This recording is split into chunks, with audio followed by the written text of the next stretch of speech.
Well, you were like a cow chewing the cud. You were like a dog chasing the ball. He's chasing a paper bag there at the moment in the wind. And you ended up just being like a dog chasing its tail. The situation wasn't good. It wasn't ever really going to lead you anywhere that was going to profit within the relationship. It was just a matter of you getting needs met yourself, and you liked those needs being met from that person.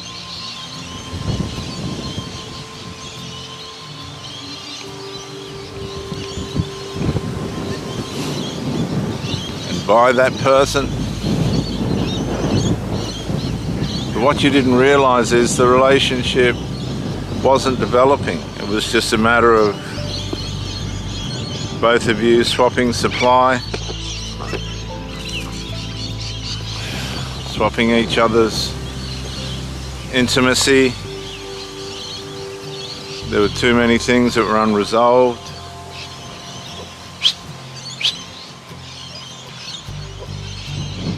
There were too many things that were not being fixed, all to your detriment. And in some ways you allowed it because you wouldn't give in and say, look, I've had enough, I just don't agree with this. You conditioned yourself to accept the negligence. And this went on for years and years until finally, as always, things crescendo magnificently. Evil has a way of making things crescendo magnificently. And of course, the relationship ended. There was a breakdown. And in that breakdown, you were hurt, you were maimed, you were harmed, on top of the psychological and mental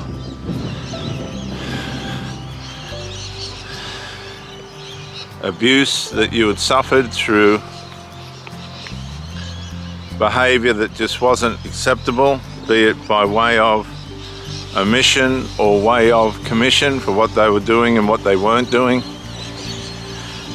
And of course, it's not up to other people to make us happy or stop us from being sad, but there is an element of responsibility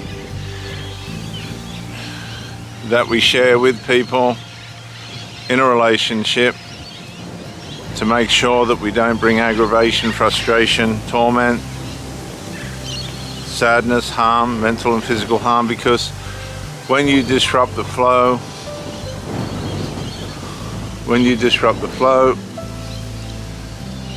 of the relationship with somebody, and you start to upset the person that you're with, that's when the trauma begins. That's when the relationship starts to break down. And for the most part, that person will, in some degree,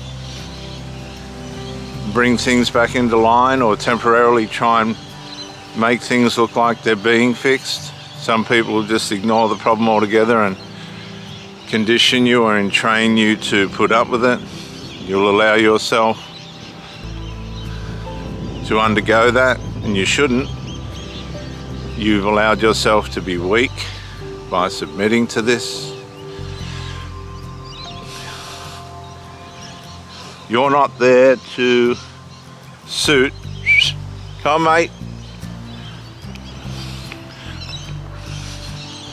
other people's weaknesses and other people's shortcomings and character flaws, particularly as an adult. These people have been formed that way, you've been formed the way you are,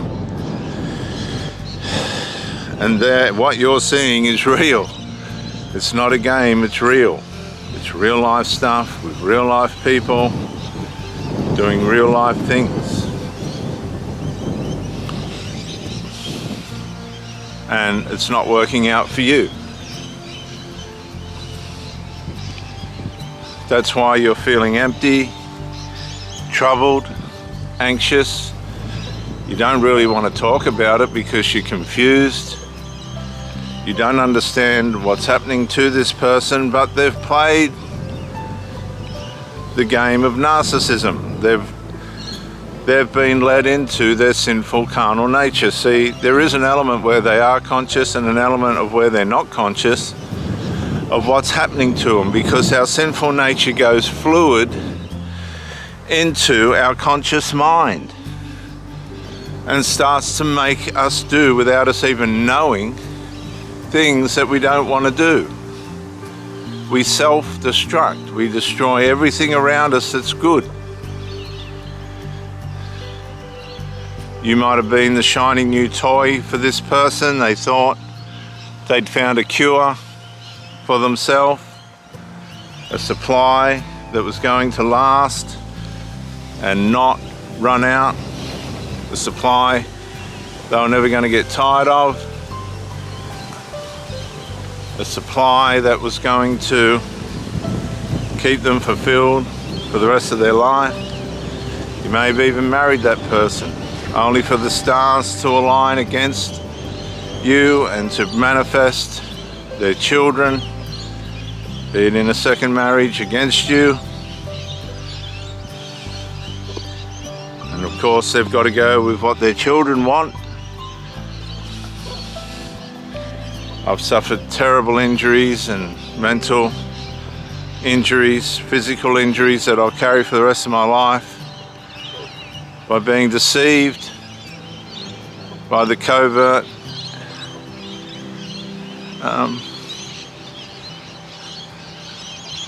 show that was put on by the covert narcissist. It has to be legitimate when people come here, please. Hey, hey, hey, hey, hey. Come here, please. You're not listening. They won't listen, these dogs, sometimes. Come on.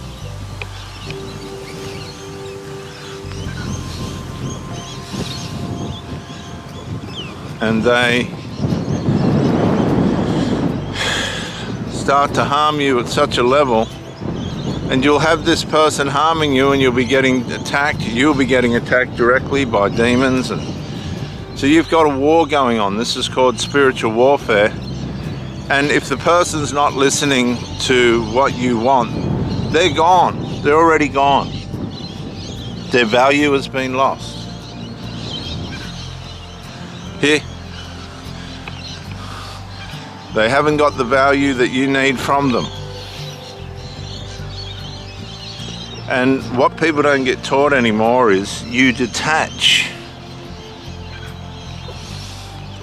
You detach from these people by the level of unresolved that they bring to you, because that's all devalued. They've devalued you.